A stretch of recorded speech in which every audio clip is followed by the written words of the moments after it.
noches, alumnos. Mi nombre es Miguel Prado. Hoy vamos a hablar del teórico de tórax y diafragma.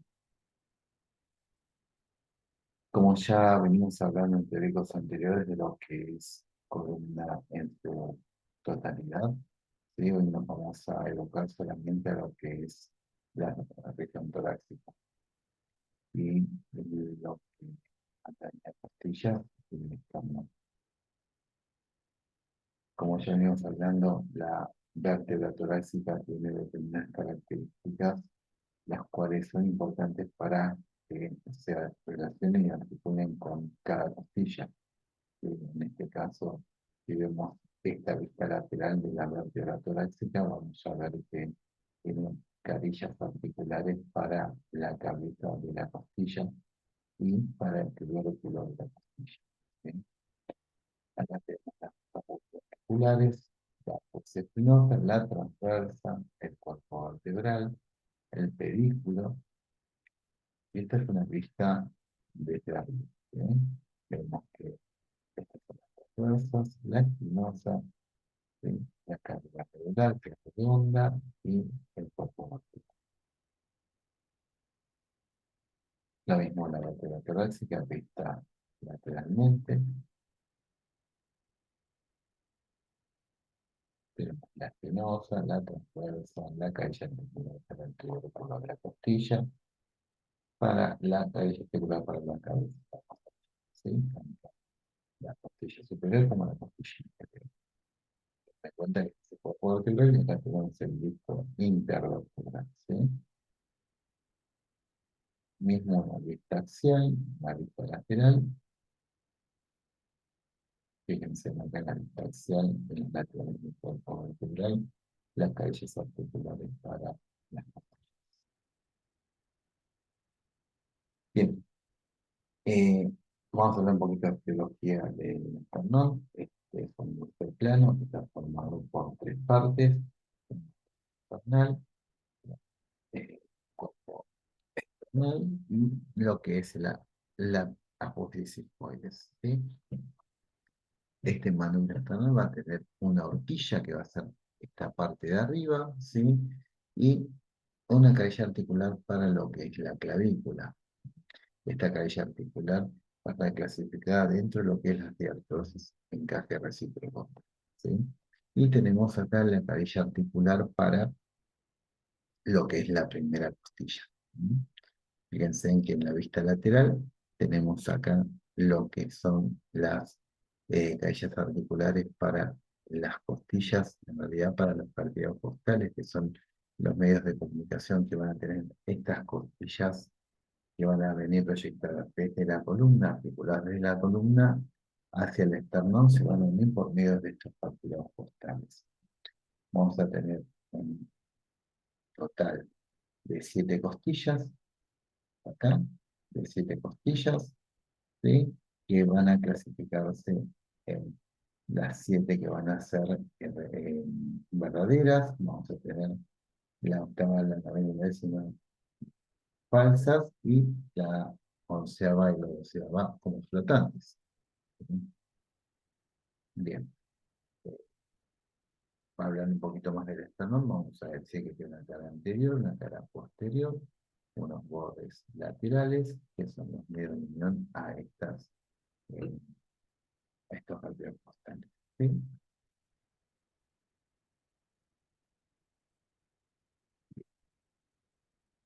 Cuando hablamos de costilla, vamos a decir también que son huesos planos. En realidad son 12 huesos planos acá al lado del cuerpo, un total de 24 costillas, que se van a articular con lo que es la columna vertebral, con las 12 vértebras y con el esternón, ¿sí?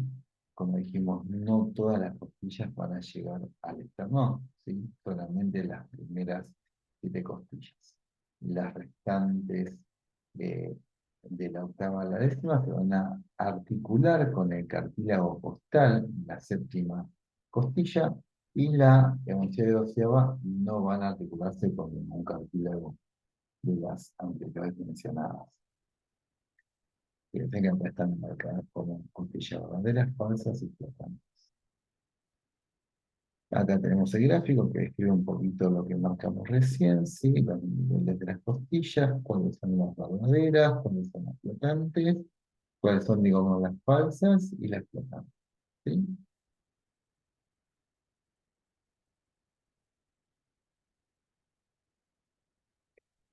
Mismo este gráfico nos muestra la información de lo que es esta cavidad torácica, ¿sí? Con sus diferentes componentes óseos, tenemos la articulación de la clavícula, ¿sí? La articulación de la parilla costal con la cavidad torácica, con lo que es el omóplato. Bien, y como características generales de una costilla, podemos decir que esta costilla tiene una dirección que se va a proyectar eh, saliendo desde la parte posterior, que se va a articular con las vértebras torácicas, va a tener una dirección hacia atrás y hacia afuera y abajo, y después hacia abajo, adelante, y de adelante hacia arriba y adentro. ¿Sí? Eso lo van a hacer todas las costillas, eh, de las cuales, bueno, van a variar en longitud con respecto al nivel del cual se esté hablando. Bien, eh, configuración de las costillas. Las costillas, como ya hemos hablado en filminas anteriores, va a tener una cabeza, un cuello, un tubérculo y un cuerpo, ¿sí? Ese cuerpo se va a proyectar hasta llegar al cartílago costal, ¿sí? Donde va a estar relacionada con como el extremo externo del cartílago costal se va a relacionar con este, ¿sí? Y este al mismo tiempo con el espalda.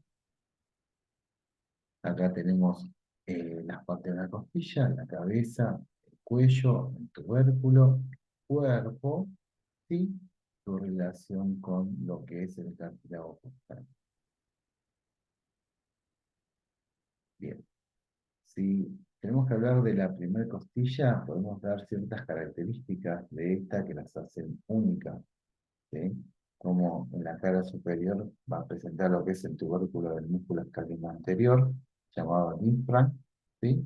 Y este tubérculo va a dividir lo que es la cara superior en dos surcos, que van a ser para lo que es la vena subclavia, ¿sí? Y el posterior para la arteria subclavia.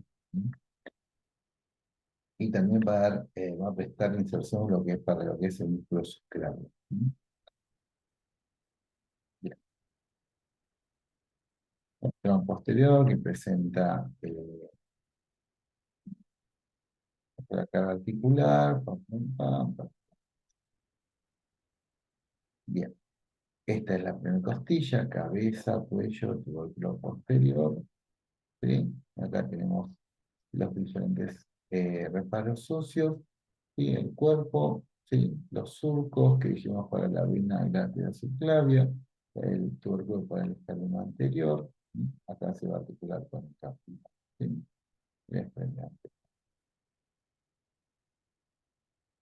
Bien, la segunda costilla también va a tener ciertos reparos, ¿sí? En los cuales se van a insertar diferentes tipos de músculos, como el escaleno posterior, ¿sí? Se va a insertar el músculo serrato anterior, ¿sí? También se va a insertar el serrato posterior superior y el elevador de la costilla.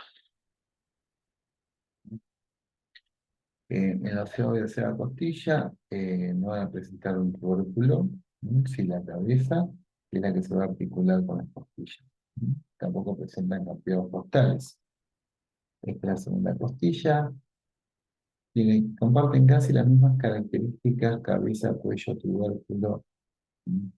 Ángulo, pero varían en ciertos reparos que tiene el cuerpo, los cuales presenta eh, rugosidades para inserciones musculares o algún tipo de eh, surco donde pasa una arteria, ¿sí? Que son características de cada costilla. Acá tenemos la osseosa costilla, que solamente presenta en la cabeza, no presenta el tubérculo, cabeza-cuello. Bien, acá tenemos la relación y conexión entre lo que vendría a ser la costilla y la vértebra torácica. Fíjense en que acá la cabeza se va a articular con lo que es el cuerpo vertebral. Ese cuerpo vertebral va a formar la articulación de tipo de artrosis, ¿sí? Y de artrosis artroide. Y acá tenemos lo que es la articulación del tubérculo con la transversa y va a formar otra de artrosis también artroide. Esta se la conoce como eh, costo transversa y costo corpóreo, ¿sí? La conservación del tronco vertebral. Bien, un poquito la imagen de la caja torácica. Fíjense en todas las disposiciones de las costillas con sus respectivos cartílagos costales, los cuales se van a dirigir hacia el esternón, al manubrio external y a la penetración. En cartílagos costales, como dijimos, vamos a tener la misma cantidad casi de cartílagos costales que costillas, ¿sí? Desde la primera costilla hasta la séptima costilla van a compartir un cartílago costal cada costilla y ese cartílago se va a relacionar en forma directa con el esternón, ¿sí? Pero a nivel de la octava, la novena y la décima costilla, el cartílago costal se va a unir con el cartílago costal de la séptima, ¿sí? El cual a través de estas se van a, digamos, a unir al esternón, pero van a estar más que nada unidos al séptimo cartílago costal, ¿sí? En cambio, la onceava y la doceava costilla no se articulan con ninguna, salvo con las vértebras correspondientes. Acá tenemos de nuevo un gráfico con los diferentes cartílagos costales, ¿sí? Los cuales aumentan en longitud acorde a el nivel de la costilla que va siendo cada vez más decreciendo, que está más caudal. ¿Sí? Mientras más caudal la costilla, más largo es el cartílago costal, que se articula con el esternón.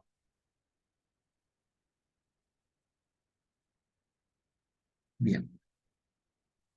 Podemos decir algo de la caja torácica que tiene una configuración externa que es común con otro truncado, donde va a tener diferentes caras, una anterior, otra posterior y dos caras laterales, una base y un vértice.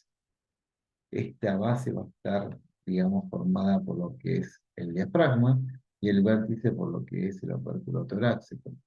¿Sí? En las caras anterior, posterior y las laterales va a estar formada por lo que son costillas y esternón, y en la posterior, las vértebras con las costillas que se articulan en cada nivel. Bien, la caja torácica, un poquito más de lo que hablamos recién, ¿sí? La cara posterior, las caras laterales,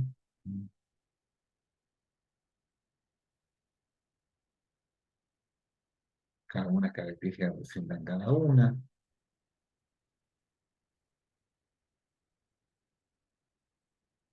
Poco más de características de lo que es la caja torácica. Acá nos marca que el vértice del tórax o la caja torácica está formado por lo que es el apófisis sifoides y esta va a formar un ángulo entre las sifoides y el cartílago costal de la séptima costilla va a formar un ángulo de 70 a 75 grados. ¿Sí?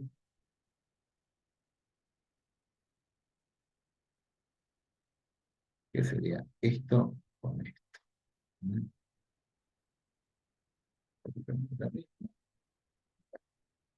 Vamos a hablar un poco de las articulaciones del tórax. Como dijimos, las costillas se articulan con las vértebras por medio de dos tipos de articulaciones o de dos tipos de estructuras, por medio de la cabeza, se va a articular con lo que es el cuerpo vertebral, ¿sí? Formando lo que es una diartrosis artroidea, o también llamada articulación costo-corpórea, como la nombramos anteriormente, y tenemos la del tubérculo costal con la apoxis transversa, que va a ser la costotransversa. ¿Mm? Bien. Bueno, como también podemos nombrar que cada articulación está reforzada por diferentes tipos de ligamentos o medios de unión, ¿sí? Como ligamentos costotransversos. Lo que hay que tener en cuenta en lo que es la articulación eh, costocorpórea, tenemos lo que es el ligamento intraarticular o intraauricular, que se encuentra acá, ¿sí? Después tenemos los ligamentos radiados, que van a ser un medio de unión de esta cabeza de la costilla al cuerpo vertebral y al disco. ¿Mm?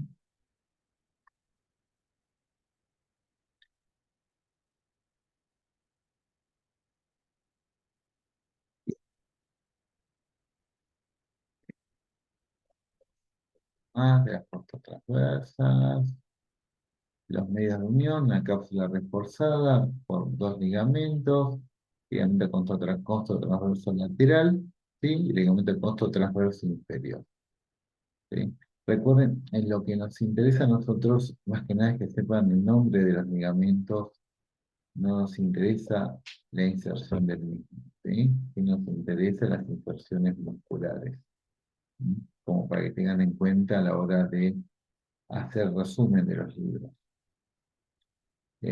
Bueno, presenta la membrana sinovial como toda diartrosis, que dijimos anteriormente que era. Perfecto. Y los ligamentos costotransversos, ¿sí?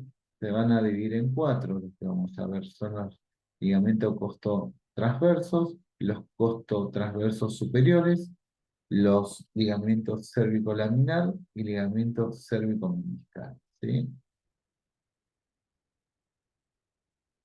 Esos son los cuatro ligamentos costotransversos que tenemos que saber. Acá tenemos una imagen desde arriba con un corte donde vemos el núcleo y el disco intervertebral, ¿sí? Debajo de este se encuentra la vértebra subyacente. Tenemos acá la cabeza de la costilla con su articulación costocorpórea, el ligamento radiado, ¿sí? El ligamento costotransverso, ¿sí? El ligamento costotransverso superior, ¿sí? Lo que es el ligamento costotransverso lateral, ¿sí? Que son de los que nombramos recién, ¿sí?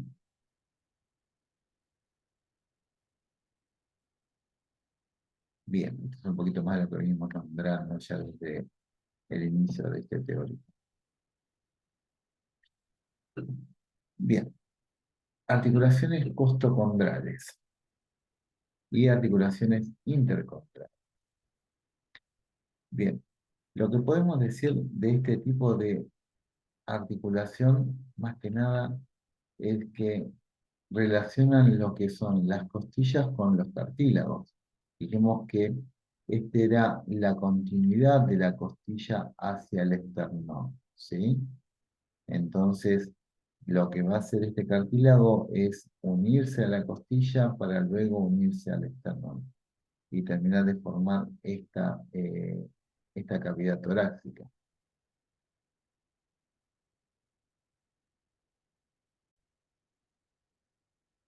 Bien, lo que hay que tener en cuenta es que la continuidad de esta costilla con este cartílago, ¿sí?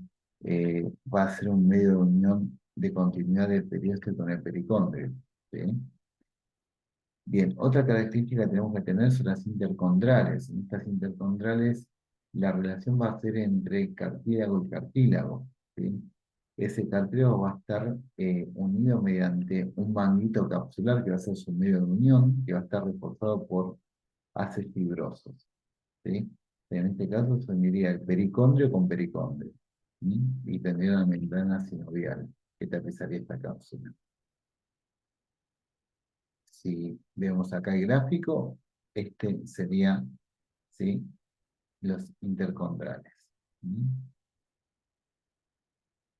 Y estos serían los costocondrales.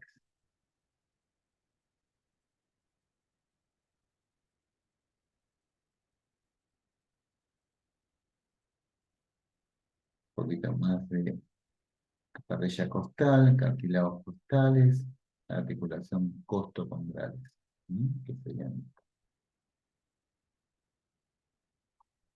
Bien, cuando hablamos de articulaciones esternocostales, ¿sí?, estaremos hablando de la relación del esternón con el cartílago costal. Ese tipo de relación va a estar dado por un tipo cartilaginoso del género sincondrosis, ¿sí?, que sería de la primer costilla.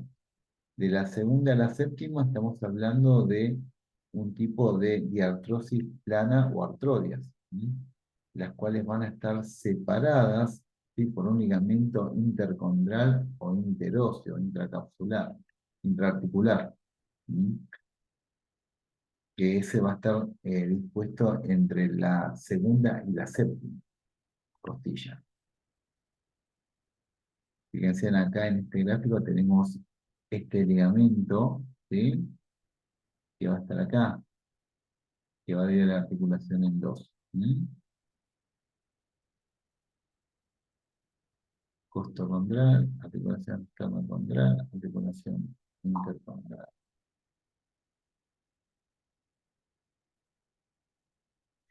Bien,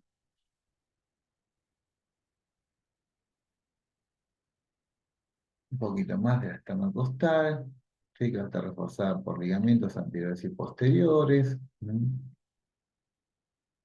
además del ligamento intraarticular, ¿sí?, articulaciones esternocostales de primera al séptimo intercostal. Presenta ligamentos esternocostales radiados anterior y posterior, un poco más de lo mismo. Acá tenemos los ligamentos radiados anterior y posterior, ¿sí? Estos son los anteriores, los posteriores tenemos que hablar del lado interno.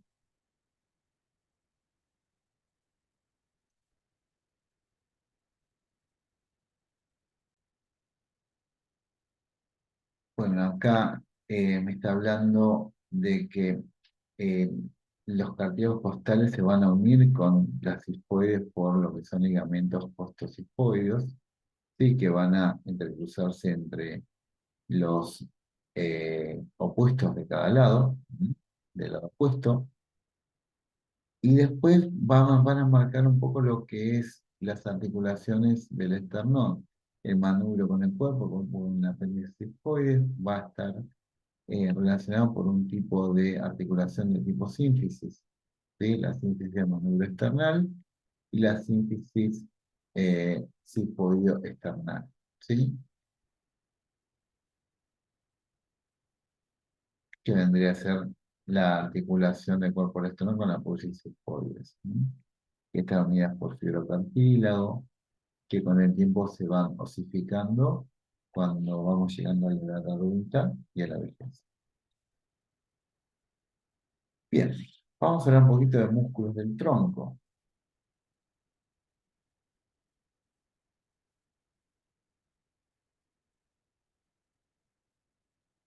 Bien, vamos a hablar de los músculos posteriores, ¿sí?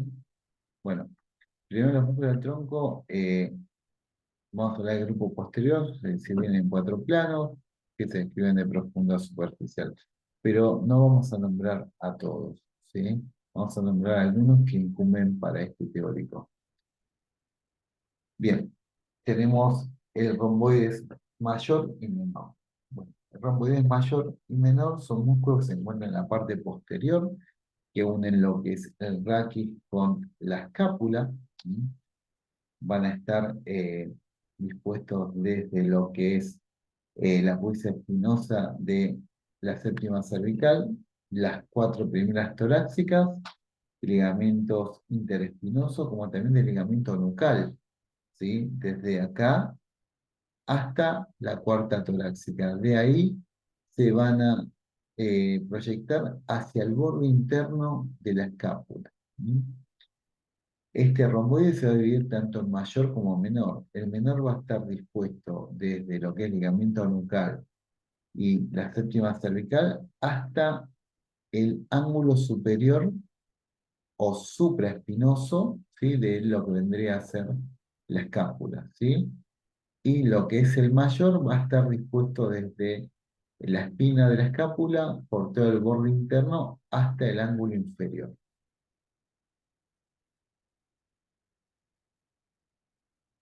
Bien.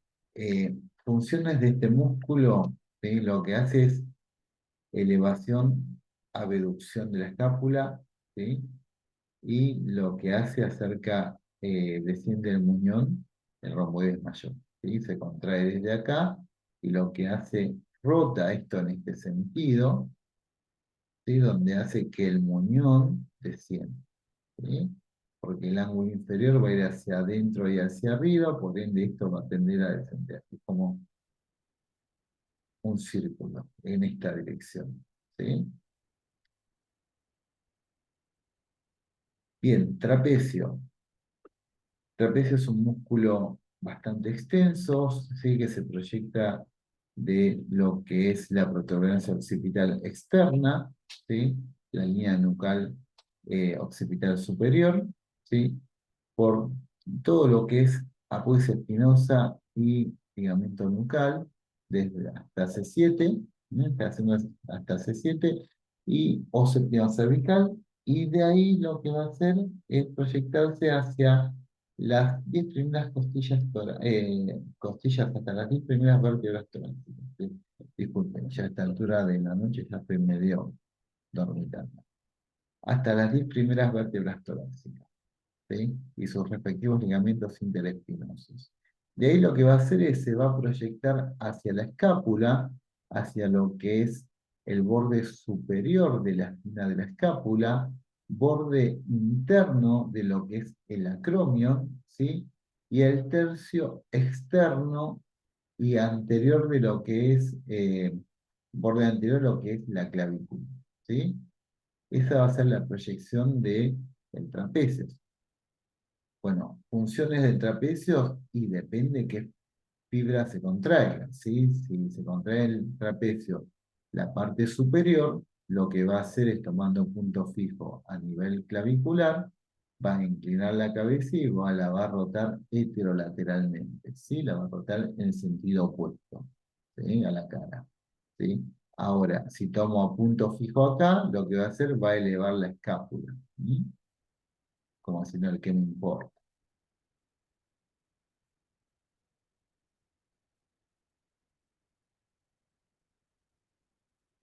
Bien, acá un remo de trapecios, ¿sí?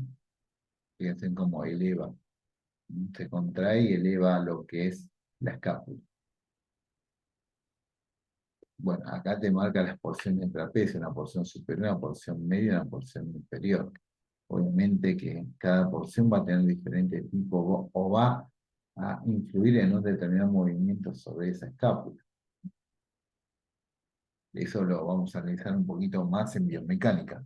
¿Sí? Cómo una fibra puede influenciar de manera diferente en el movimiento de un segmento óseo. Bien. Después tenemos los músculos intercostales, ¿sí? Los intercostales los vamos a dividir en tres grupos: externo, interno, ¿sí? O en lo que es intercostal íntimo y subcostal, ¿sí? Bien, el intercostal externo va a estar proyectado desde lo que es el labio externo del surco costal, de la vértebra, digo, de la costilla que se encuentra suprayacente, y de ahí va a descender a la costilla que se encuentra por debajo y se va a insertar también en el labio externo, ¿sí? Del surco costal, ¿sí? Y lo que va a provocar es que la costilla se abra, ¿sí? Por eso se dice que es un músculo inspirador, ¿sí? El intercostal externo. ¿Sí?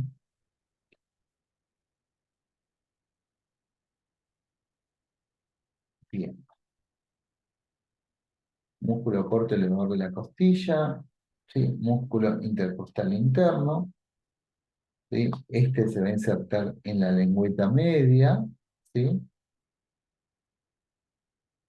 Y lo que va a hacer de la costilla que está superior hacia la que está inferior, y lo que va a generar es que las costillas se imbriquen, se cierren, ¿sí?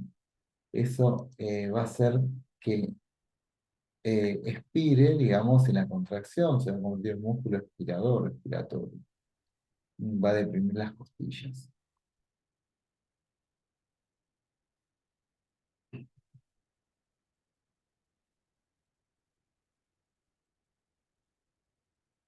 Acá tenemos el gráfico de los músculos intercostales, tanto interno, el interno, ¿sí? Por acá tenemos lo que es la arteria, la vena y el nervio intercostal, que va a irrigar toda esta zona y le va a dar inervación.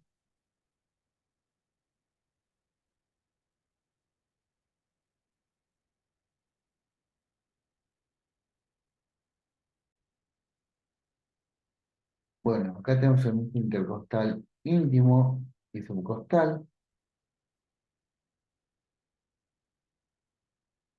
Bien, esta más que nada es a modo de saber que está el músculo, ¿sí? Lo que nos interesa más es el intercostal externo y el interno.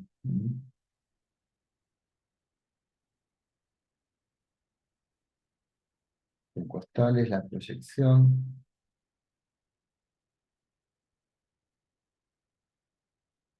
se encuentra más cerca de la columna. Esta está visto, digamos, es interna esta vista, ¿sí? No es posterior. ¿Sí? Se está viendo de frente, pero está en la parte posterior. ¿Mm?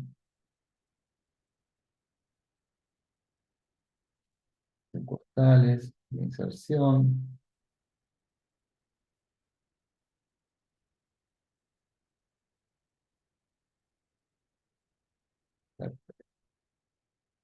Bien, y acá un poquito como para saber y tener en cuenta que a estos músculos los inerva eh, el nervio intercostal, que proviene de lo que es la columna a nivel dorsal, ¿sí? Cada nervio sale de cada nivel, digamos, vertebral, por el cual discurre, perdón, por el cual está articulada esta costilla, ¿sí? Y por ese mismo discurre este nervio. E inerva toda la zona, dándole sensibilidad y motricidad a esta zona topográfica y a estos músculos. ¿Mm? Bueno, acá un poquito el triangular del esternón, ¿sí? Es un músculo que tiene una inserción a nivel, digamos, lo que es el apéndice cifoides y el esternón en la cara posterior, esto está visto desde atrás, ¿sí? Y de ahí se va a proyectar a lo que son los partidos costales 3, 4, 5 y 6, ¿sí? Eh, y lo que hace descender estos cartílagos costales, ¿sí? Por lo tanto, si los hace descender, va a ser un músculo expiratorio. ¿Mm?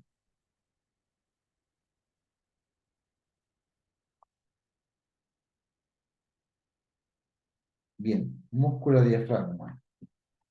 Bien, lo que hay que saber de este músculo es que es un músculo que tiene eh, dos partes, una parte central, ¿sí? O tendinosa, llamada centro frénico, y una parte periférica, que es la parte muscular o intramuscular, que es la que va a tener la posibilidad de contraerse, ¿sí? Este vientre muscular va a estar insertado en todo lo que es los bordes internos de las últimas vértebras, de las últimas costillas torácicas. ¿Mm? Y también hay que tener en cuenta que por este diafragma, por este músculo, sí, van a pasar diferentes estructuras que venimos viendo a nivel, digamos, circulatorio, ¿sí? Que vimos la otra vez.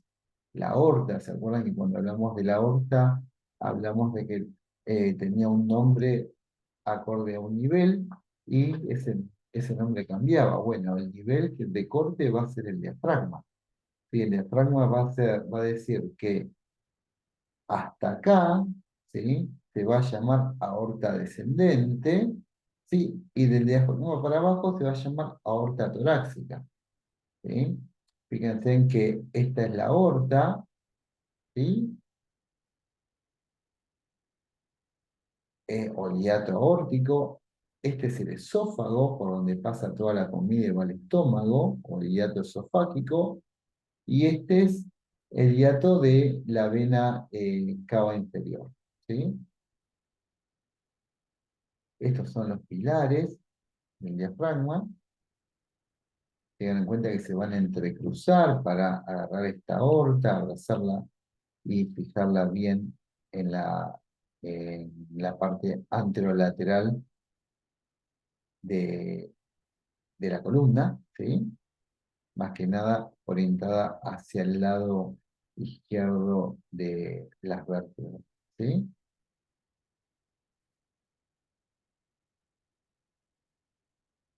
Bien, entonces como dijimos, el diafragma se va a insertar en todo el contorno interno de la abertura inferior del tórax, que es un poco lo que dijimos recién, tanto en el esternón como también un poco en las sigmoides, ¿sí? Eh, en la porción lumbar se distinguen a ambos lados de la línea media lo que son los pilares. ¿Sí? El pilar derecho es más largo que el izquierdo, un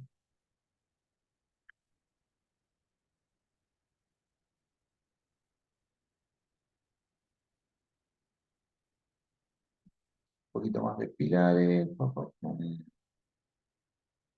Bien, los de hiatos que hablamos recién, un poquito más de lo mismo.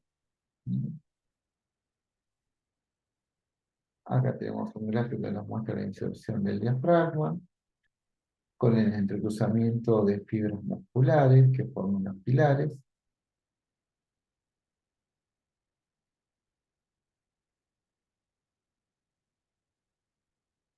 el hiato esofágico, ¿sí? Y otros orificios. Ten en cuenta que acá por el hiato esofágico, como dijimos, va a pasar el esófago y los nervios vagos, ¿sí? Por los otros orificios tenemos el tronco simpático, nervios esplánicos, venas fascicos y nasivos, que las hemos nombrado cuando hablamos del retorno venoso, ¿sí? Recuerden que tomaba por la vena cava superior, vena cava inferior, y después hacia superior y aparecían las venas asivos al costado de la columna, ¿sí?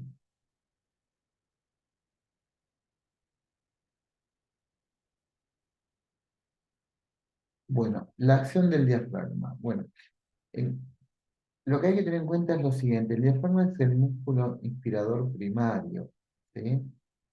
Entonces su principal función es la respiración. ¿Mm? ¿Cómo trabaja este músculo? Este músculo para poder realizar su acción necesita descender, ¿sí? Descender ese centro frénico que nombramos al principio, ¿sí?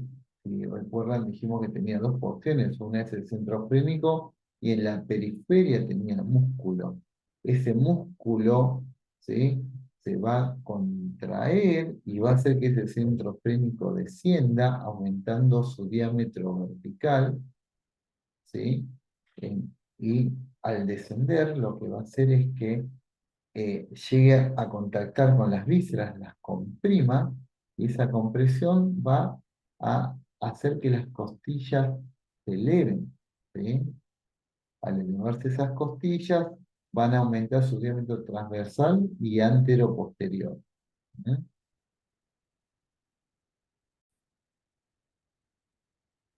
Bien, entonces decíamos que este diámetro aumentaba a nivel antero-posterior y transversal, donde las costillas inferiores se abrían, ¿sí? Porque este diafragma tomaba punto fijo a través del centro fénico y el músculo hacía que esas costillas se eleven y se abran, ¿sí?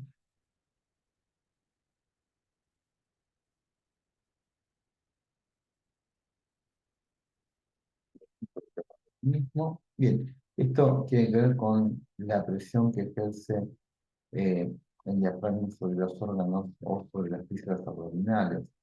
¿Sí? En esta situación va a haber una diferencia de presión entre lo que está por arriba del diafragma y lo que está por debajo. ¿Sí?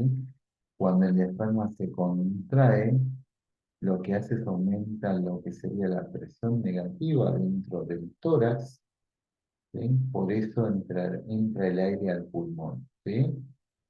Y lo que hace es generar una presión positiva sobre las vísceras que se está comprimiendo. ¿Sí?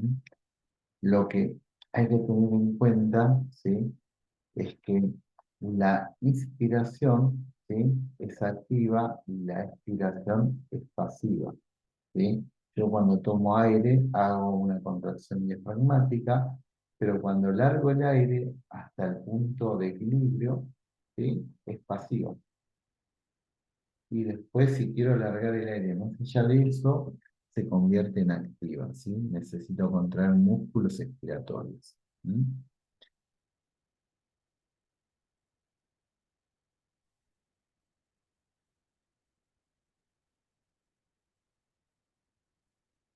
Bien, acá un poquito de músculos como el pectoral menor, subclavio, el pectoral mayor. Vamos a hacer eh, un breve repaso.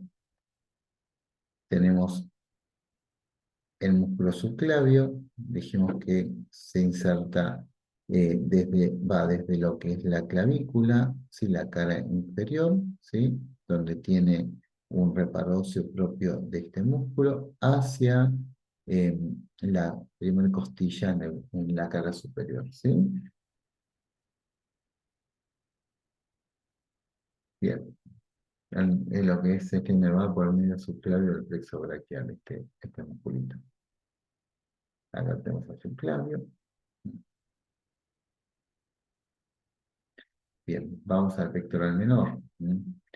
Este músculo se inserta en lo que es la apófisis coracoides de la escápula y de ahí se va a proyectar hacia abajo y hacia adelante en lo que es la tercera, cuarta y quinta costilla. ¿Sí? También es considerado un músculo inspiratorio, al igual que el subclavio. Pero son accesorios, no son primarios como el diafragma. ¿Sí? Inervado por el nervio pectoral medial, también rama del plexo braquial. Bien.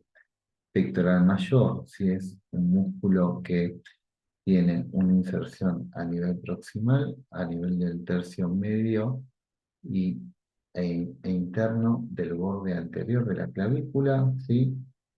Bordes laterales del esternón, hasta lo que es el sexto, séptimo cartílago costal, y de ahí va a proyectarse hacia el húmero, hacia lo que es la fosa intertuberosa o corredera bicipital del húmero.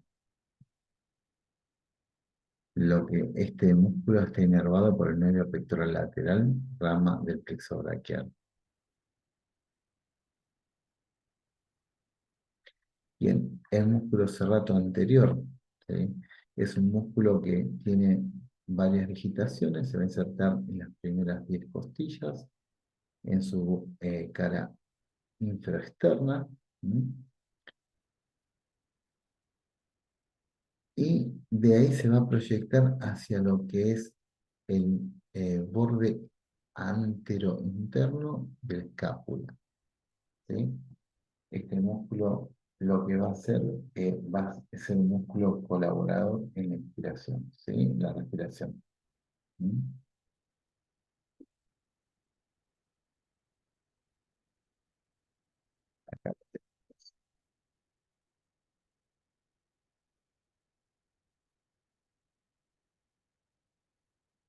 Fíjense en la proyección, ¿sí? Las digitaciones cómo van, ¿sí?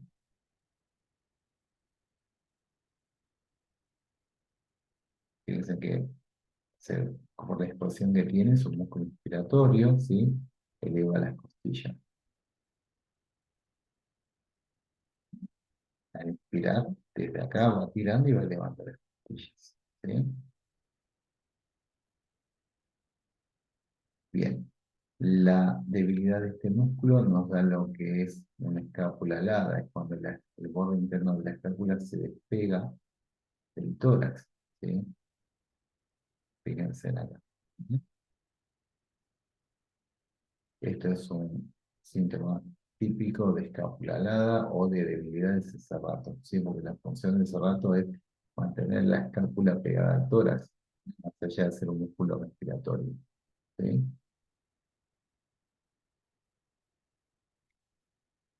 Dorsal ancho. Este ya lo vimos en el teórico anterior. ¿Mm?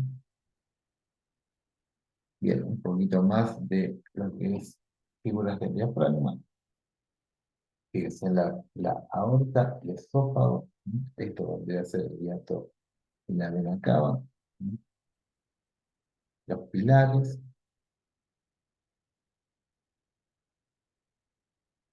Fíjense la arteria aorta se llama aorta abdominal con sus colaterales. ¿Sí? La ilíaca primitiva, ¿sí? Y después la ilíaca externa y interna y la arteria sacra, ¿sí? Sacramente. Más de no, fíjense, la vena cava inferior, ¿sí? Con su recolección de la sangre carboxigenada.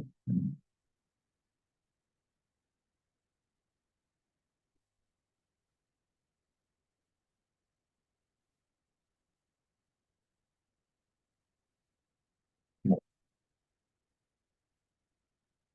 chicos, esto es todo por hoy y bueno, nos estamos viendo el martes, ¿sí? Nos vemos hasta luego.